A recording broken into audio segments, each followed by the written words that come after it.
హైదరాబాద్ లో వర్షం కుమ్మేస్తోంది. తెల్లవారుజామున 3 గంటల నుంచే వర్షం మొదలై ఏకదాటిగా కురుస్తూనే ఉంది.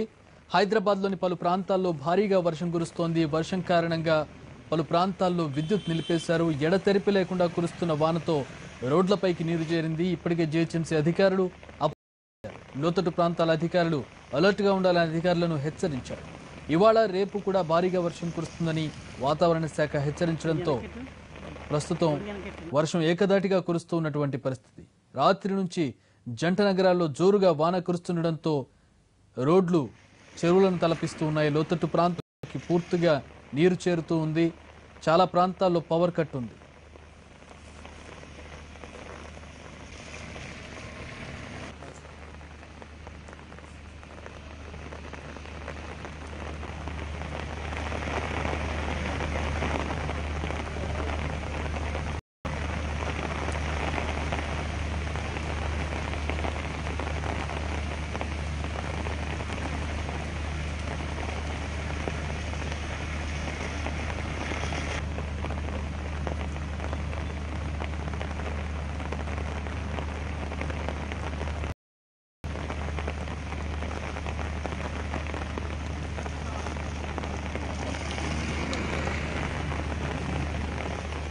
హైదరాబాద్ లో వర్షం భీభత్సం సృష్టిస్తోంది. తెల్లవారుజామున 3 గంటల నుంచి వర్షం మొదలై ఇప్పటికీ ఏకదాటిగా కురుస్తూనే ఉంది. హైదరాబాద్ లోని పలు ప్రాంతాల్లో భారీగా వర్షం కురుస్తోంది. అమీర్పేట్, ఎర్రగడ్డ, కూకట్పల్లి ప్రాంతాల్లో భారీగా వర్షం కురుస్తోంది. వర్షం కారణంగా పలు ప్రాంతాల్లో విద్యుత్ నిలిపేశారు.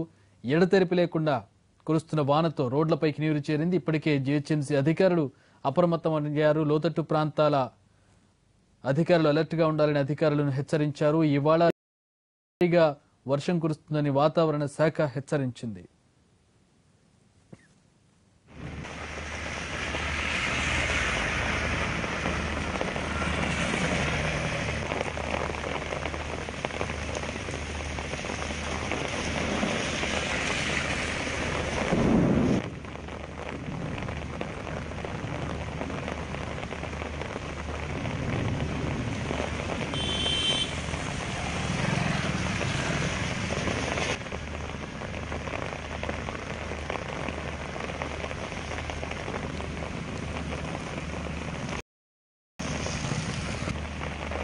ಜನಕ್ಕಿಟ್ಟು ಹುಡುಗನಕ್ಕಿಟ್ಟು ನಾ ಮೇಲೆ ಹುಡುಗಪ್ಪ ಇವಾಗ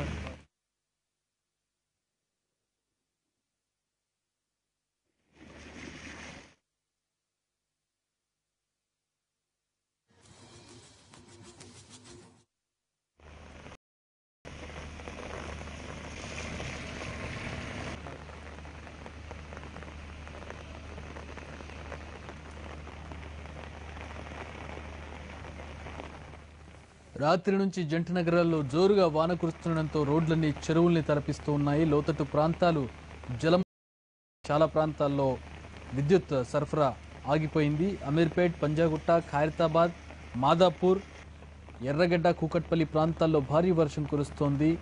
లోతట్టు ప్రాంతాల్లోని ప్రజలను అప్రమత్తం చేశారు అధికారులు.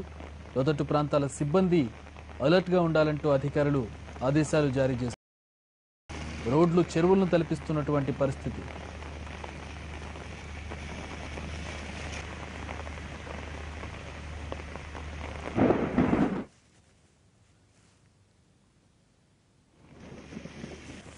రైట్, ప్రస్తుతం వర్షానికి సంబంధించిన అప్డేట్స్, పరిస్థితి ఏ విధంగా నాగార్జున అడిగి తెలుసుకుందాం. నాగార్జున, అప్డేట్స్ ఏంటి? ఇంకా వర్షం ఆగలేదు. ఉదయం 3 గంటల నుంచి కురుస్తున్నటువంటి వర్షం ఇంకా కొనసాగుతూ ఉంది. లోతట్టు ప్రాంతాల్లో పరిస్థితి ఎట్లా ఉంది? అధికారులు ఎట్లాంటి చర్యలు తీసుకున్నారు? చక్రి, ఉదయం 3 గంటల నుంచి వర్షం ఇంకా పడుతూనే ఉంది. ఉదయం కల్లా తగ్గుముఖం పడుతుందని అందరూ అనుకున్నారు. కానీ ఇంకా ఉదయం కల్లా ఇంకా ఉద్ధృతిగా కొనసాగుతున్నటువంటి పరిస్థితి చక్రి. అయితే అధికారులు ఇప్పటివరకు అయితే కొన్ని మెయిన్ ప్రాంతాల్లోనే ఇంతవరకు చర్యలు తీసుకున్నారు. అయితే కొన్ని లోతట్టు ప్రాంతాల వరకు ఇంతవరకు జిహెచ్ఎంసీ అధికారులు అయితే చేరుకోలేదు చక్రి. అక్కడ కూడా ఇంకా జలమయమైన ఇళ్ల దగ్గర సాయం కోసం అయితే ఎదురు చూస్తున్నటువంటి పరిస్థితి. మెయిన్ గా ఈ కుకట్పల్లి, ఈ అమీర్పేట ఏరియాలో అయితే బాగా జలాల్లోకి నీళ్లు వచ్చేసి అదేవిధంగా లోతట్టు ప్రాంతాలు మొత్తం జలమయమైనటువంటి పరిస్థితి. అయితే జిహెచ్ఎంసీకి సంబంధించిన అధికారులు మొత్తం ఇప్పటి వరకు అక్కడికి చేరుకోలేదని కొంతమంది ఎన్టీవీకి అదేవిధంగా కొన్ని మీడియా కూడా ఫోన్ చేస్తున్నటువంటి పరిస్థితి.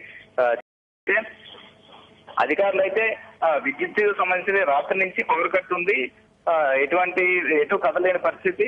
బయట చూస్తే నీళ్లు, అదేవిధంగా చెల్లవలో కూడా పూర్తిగా నీళ్లు, అదేవిధంగా కారులో కూడా పూర్తిగా నీళ్లు నిలిచిపోవడంతో తీవ్ర ఇబ్బంది పడుతున్నారు. అయితే నిత్యావసర వస్తువులు కూడా కొనుక్కోవడానికి కిందకి రాని పరిస్థితి నెలకొంది. చక్రి అయితే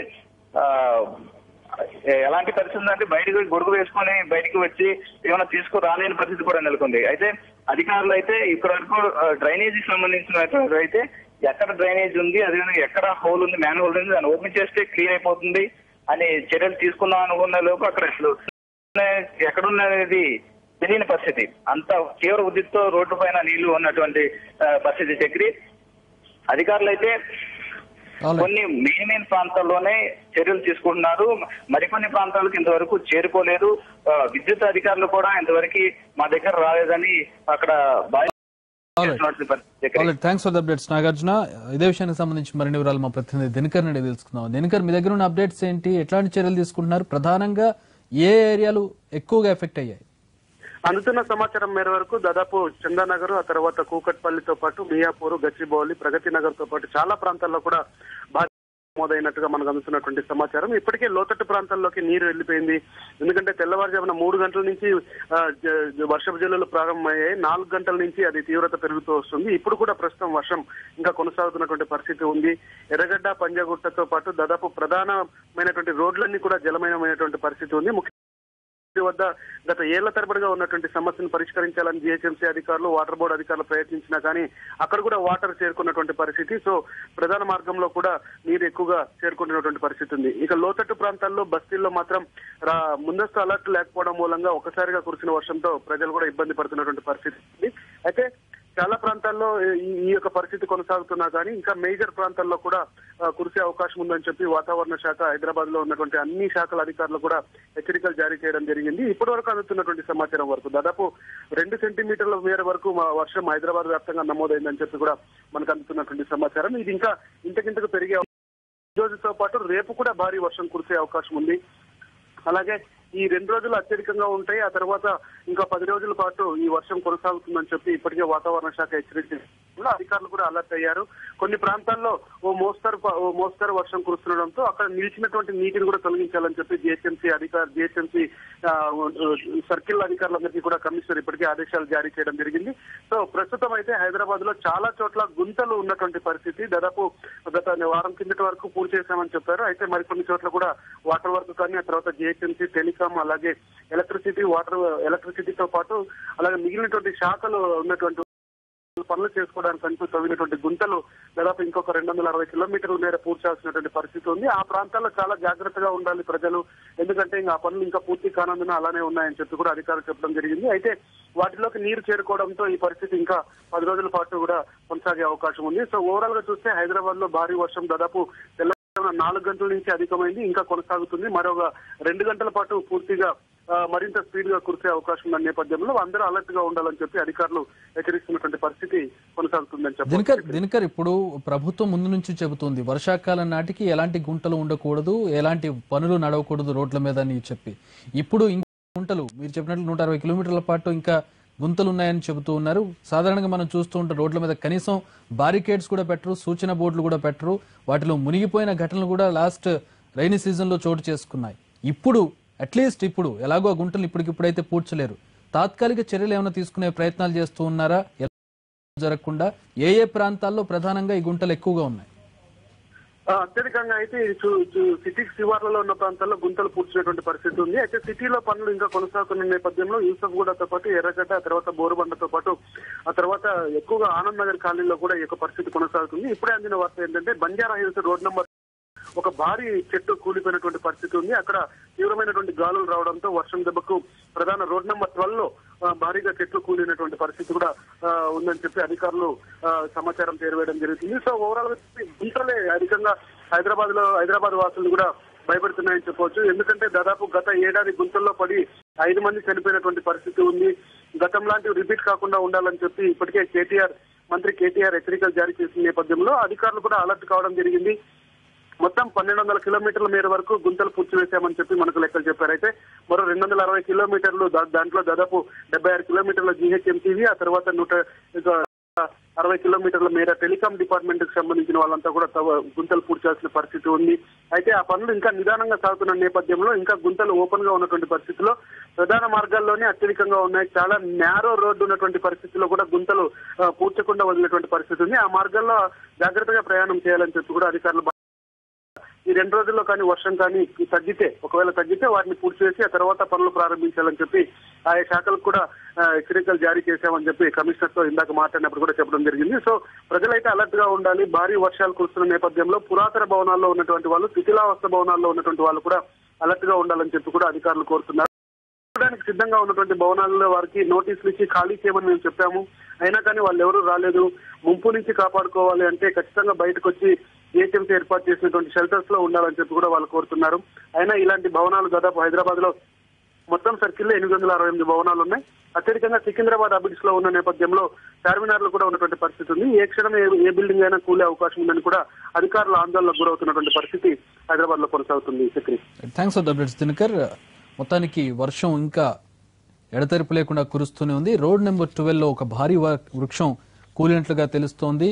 భారీ గాలులు వీయడంతో అక్కడ వృక్షం తెలుస్తోంది. అట్లాగే ఇంకా ఎలక్ట్రిసిటీకి సంబంధించి అలాగే టెలిఫోన్ కి సంబంధించిన వర్క్స్ నడుస్తున్న యూసుఫ్గూడ, కృష్ణానగర్, ఇందిరానగర్ ఇటు సైడ్ ప్రాంతాల్లో, సో ఆ ప్రాంతాల్లో ప్రయాణించేటటువంటి ప్రజలు అప్రమత్తంగా ఉండాలని అధికారులు చెబుతూ ఉన్నారు. వాటిలో నీరు నిండి ఎక్కడ గుంట ఉంది, ఎక్కడ రోడ్డు ఉందనేది తెలియకున్నటువంటి దీంతో అప్రమత్తంగా ఉండాల్సిన పరిస్థితి.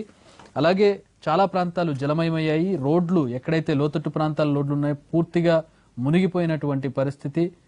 ఒకవైపు మెయిన్ రోడ్స్ లో మెట్రో వర్క్ నడుస్తుంది, మరో పక్క ఇటు సైడ్ ఎలక్ట్రిసిటీ టెలిఫోన్స్ తో ఎక్స్కవేషన్ చేసి గుంటలు తవ్వారు. నేరో రోడ్స్ ఉన్నటువంటి ప్రాంతాల్లో, చిన్న చిన్న ఏరియాస్ లో ఆ ప్రాంతాల్లో కూడా అప్రమత్తంగా ఉండాల్సిన పరిస్థితి. మరికొద్ది సేపట్లో ట్రాఫిక్ హెవీ అయ్యే పరిస్థితి కనపడుతోంది. ఇంకా వర్షం తగ్గలేదు. ప్రజలు తీవ్ర ఇబ్బంది ఎదుర్కొనే అవకాశం అయితే స్పష్టంగా కనపడుతోంది. ఇప్పటికే జీహెచ్ఎంసీ అధికారులు చర్యలు తీసుకుంటూ ఉన్నారు. ప్రస్తుతం వారి సహాయక చర్యలు కొనసాగుతూ ఉన్నాయి. లోతట్టు ప్రాంతాల్లోకి నీరు చేరుతూ ఉంది. కొన్ని ప్రాంతాలు ఇప్పటికే జలమయమైనట్లుగా తెలుస్తోంది. దాదాపు 3 గంటల నుంచి, ఉదయం తెల్లవారుజామున 3 గంటల నుంచి వర్షం ఏకధాటిగా కురుస్తూనే ఉంది. ఇప్పటికీ చాలా ప్రాంతాల్లో వర్షం కురుస్తోంది. 2 సెంటీమీటర్ల వర్షపాతం నమోదైనట్లుగా ఇప్పటికి అందుతున్నటువంటి సమాచారం. ఒక వృక్షం కూడా కూలిపోయినట్లు పూర్తిగా అక్కడ ట్రాఫిక్ జామ్ అయినట్లుగా సమాచారం అందుతూ ఉంది. లోతట్టు ప్రాంతాలు జలమైన అయినటువంటి పరిస్థితి. చాలా రోడ్లు చెరువులను తలపిస్తూ ఉన్నాయి. వెహికల్స్ చాలా ప్రాంతాల్లో బయట పార్క్ చేసిన వెహికల్స్ లోకి నీళ్లు చేరుకోవడం కూడా జరిగింది. ఈరోజు తెల్లవారుజామున ఉదయం 3 గంటల నుంచి వర్షం ఏకదాటిగా ప్రధానంగా కూకట్పల్లి, ప్రగతినగర్, నిజాంపేట్, ఇటు అమీర్పేట్, ఎర్రగడ్డ, బల్కంపేట్ ప్రాంతాల్లో భారీ స్థాయిలో వర్షం కురుస్తూ ఉంది. ఇప్పటికీ ఇంకా వర్షం కొనసాగుతోంది. మొత్తంగా రంగారెడ్డి, హైదరాబాద్ లో భారీ వర్షం కురుస్తోంది. ఉదయం తెల్లవారుజామున 3 గంటల నుంచి కూడా ఇప్పటికీ ఇంకా వర్షంతో అధికారులు అప్రమత్తమయ్యారు. లోతట్టు ప్రాంతాలను అలాగే కూలడానికి సిద్ధంగా ఉన్న భవనాల్లో ఉన్నటువంటి ప్రజలను ఖాళీ చేయించే ప్రయత్నం చేస్తున్నారు. అయితే అక్కడ ఉన్నటువంటి ప్రజలు, ఆ ఇళ్లలో ఆ కూలిపోవడానికి సిద్ధంగా ఉన్నటువంటి భవనాల్లో ఉన్న ప్రజలు అక్కడ నుంచి నోటీసులు ఇచ్చినా కదలడానికి వారు నిరాకరిస్తుండడంతో అధికారులకు ఒక తలనొప్పిగా మారిన పరిస్థితి. అయితే అక్కడ ప్రాణాపాయం పొంచి ఉంది. నాని ఉన్నటువంటి పాత భవనాలు కూలిపోయే అవకాశం ఉంది. గతంలో కూడా చూసాం, నాని ఉన్నటువంటి భవనాలు కూలి ప్రాణాలు కోల్పోయారు, క్షతగాత్రులయ్యారు. దీంతో అక్కడ ఉన్నటువంటి ఎవరైతే నివాసం ఉంటున్నారో వాళ్ళని ఇమీడియట్ గా ఖాళీ చేయమని చెప్పి అధికారులు కోరుతూ ఉన్నారు. వారికి నోటీసులు ఇచ్చినా కూడా ఇంతవరకు కూడా ఇంకా ఖాళీ చేయనటువంటి పరిస్థితి. వర్షాకాలం ప్రారంభం కాకుండానే తెలుగు రాష్ట్రాల్లో వానలు దంచి కొడుతున్నాయి. 2 రోజులుగా కురుస్తున్న వర్షాలతో జనం అవస్థలు పడుతున్నారు. పలు చోట్ల రోడ్లపై నీళ్లు నిలిచిపోతున్నాయి. విశాఖ నగరంలో పలు ప్రాంతాల్లో వర్షం పడింది. అలాగే శ్రీకాకుళం జిల్లాలోని రేగిడి, ఆముదాల వలసలో వర్షం కురిసింది. తెలంగాణ, రాయలసీమలో కూడా పలు వర్షాలు పడ్డాయి. కాగా ఉత్తర కోస్తాంధ్రపై ఉపరితల ఆవర్తనం కొనసాగుతోందని తెలిపారు వాతావరణ శాఖ అధికారులు. దీని ప్రభావం వల్ల వచ్చే 3 రోజుల్లో 2 తెలుగు రాష్ట్రాల్లోనూ భారీ వర్షాలు కురిసే అవకాశం ఉందని వాతావరణ శాఖ తెలిపింది. మరో 2-3 రోజుల్లో కోస్తా ఆంధ్ర అంతటా నైరుతి రుతుపవనాలు విస్తరిస్తాయని అంచనా వేస్తున్నారు వాతావరణ నిపుణులు.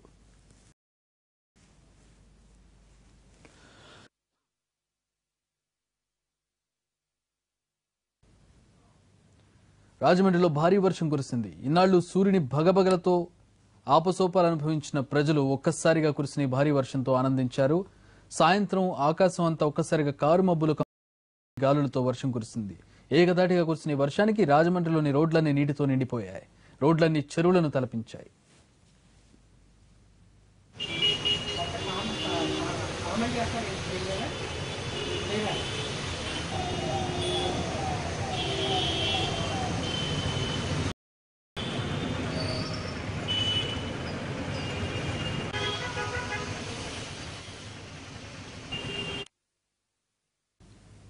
హిమాచల్ ప్రదేశ్లోని చంబా, మండి జిల్లాల్లో మెరుపు వరదలు వచ్చాయి. వరదలు అపార ఆస్తి నష్టం కలిగించాయి. పలుచోట్ల కొండ చర్యలు విరిగిపడ్డాయి. దీంతో ఇళ్లు కూలిపోగా కొన్ని చోట్ల వాహనాలు దెబ్బతిన్నాయి. అలాగే అపార పంట నష్టం జరిగింది. మరోవైపు గత 2 రోజుల్లో సిమ్లాలో కనిష్ట ఉష్ణోగ్రత 10 డిగ్రీలకు పడిపోయింది. మనాలిలో 9 డిగ్రీల ఉష్ణోగ్రత నమోదైంది. అసోంను వరదలు ముంచెత్తుతున్నాయి. రాష్ట్రంలో 4 నదులు ప్రమాద స్థాయిని మించి ప్రవహిస్తున్నాయి. దీంతో సుమారు 1,00,000 మంది జలదిగ్బంధంలో చిక్కుకున్నారు. లఖింపూర్, కరీంగంజ్ జిల్లాల్లోని 140 గ్రామాల్లోకి నీరు చేరింది. అలాగే 385 హెక్టార్లలో పంటలు దెబ్బతిన్నాయి. దీంతో అధికారులు సహాయ చర్యలు చేపట్టారు. బ్రేక్ తర్వాత మరిన్ని అప్డేట్స్ లోకి వెళ్దాం. Stay tune.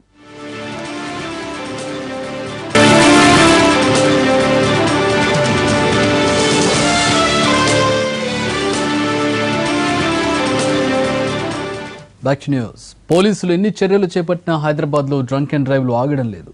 తప్పతాగి వస్తున్న వీళ్లు ఏ పాపం తెలియని వారి ప్రాణాలు గాల్లో కలిపేస్తున్నారు. మియాపూర్ అరవింద్ చౌరస్తాలో యూటర్న్ తీసుకుంటున్న బైక్ ను ఇన్నోవా వాహనం ఢీకొట్టింది. బైక్ పై ఉన్న 2 వ్యక్తులకు తీవ్ర గాయాలయ్యాయి. ఓ వ్యక్తి పుట్టుకతో అతడి కాలు విరిగిపోయింది.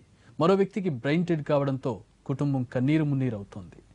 వీరి వాహనాన్ని ఢీకొట్టిన తర్వాత వెళ్లిపోదామని ప్రయత్నించిన స్థానికులు ప్రతిఘటించడంతో కారులో ఉన్న వ్యక్తులు ఇన్నోవాలోని గాయపడ్డ వారిని సమీపంలో ఆసుపత్రికి తరలించారు. అనంతరం అక్కడి నుంచి పరారయ్యారు.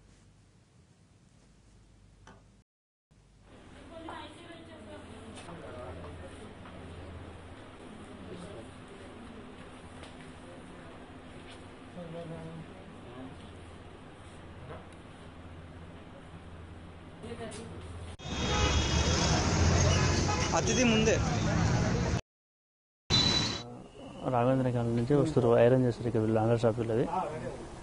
ఐరన్ చేస్తుంటే వీళ్ళు ఈవినింగ్ వచ్చేసి 7:30 7:45కి ఇంటికి వెళ్తారు. బావ మొదలు వీళ్ళు వస్తుంటే ఒక వెహికల్, ఇన్నోవా వెహికల్, వీళ్ళు పోతుంటే అందులో ఆ ఇన్నోవాలో ఉన్న 3 అమ్మాయిలు 4 అబ్బాయిలు బాగా ఉన్నారు. వాళ్ళు బాగా మొత్తం ఉండి చాలా యాక్చువల్లీ ఖమ్మం తాగుతారు. వాళ్ళు మరీ ఓవర్ ఏంటంటే బీర్లు చేతులు పట్టుకొని అది చేసుకుంటూ వచ్చేసి ఆయన కంప్లీట్ బ్రెయిన్ డెడ్ అయిపోయింది. ఆల్రెడీ ఇంకో అబ్బాయికి వచ్చేసి కాలు కంప్లీట్ ఇరిగిపోయింది. ఆ అబ్బాయికి హైదరాబాద్ ఎగ్జిబిషన్ మైదానంలో కాసేపట్లో చేపమందు పంపిణీ నిన్న రాత్రి వివిధ రాష్ట్రాల నుంచి వేలాది మంది మైదానానికి చేరుకోగా ఇంకా పలు ప్రాంతాల నుంచి జనం తరలి వస్తూనే ఉన్నారు.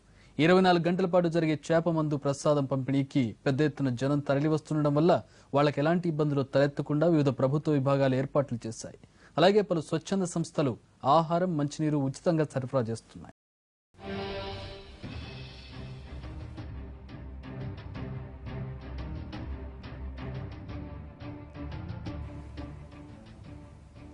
మృగశిర కార్తె ప్రారంభమయ్యే రోజున బత్తిన కుటుంబం ఉచితంగా చేప ప్రసాదాన్ని పంపిణీ చేస్తుంది. 172 సంవత్సరాలుగా బత్తిన కుటుంబీకులు ఈ సాగిస్తున్నారు. ఆస్తమా రోగులకు ఈ చేప మందు విశేషంగా పనిచేస్తుండటంతో దేశవ్యాప్తంగా దీనికి ఆదరణ పెరిగింది.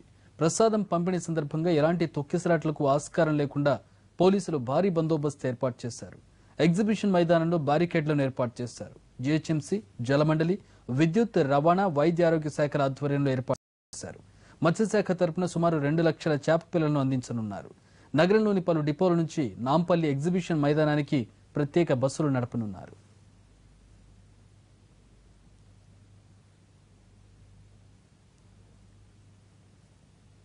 ఆంధ్రప్రదేశ్ ముఖ్యమంత్రి చంద్రబాబు నాయుడు వాళ్ళ పశ్చిమ గోదావరి జిల్లా పర్యటిస్తారు. ఉదయం 8:30 గంటలకు రాజమండ్రి ఎయిర్పోర్ట్ నుంచి హెలికాప్టర్లో బయలుదేరి 9:15కు పోలవరం ప్రాజెక్టు వద్దకు చేరుకుంటారు.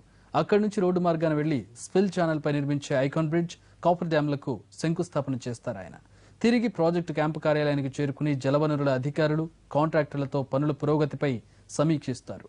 మధ్యాహ్నం 1:30కు కాకినాడ బయలుదేరుతారు.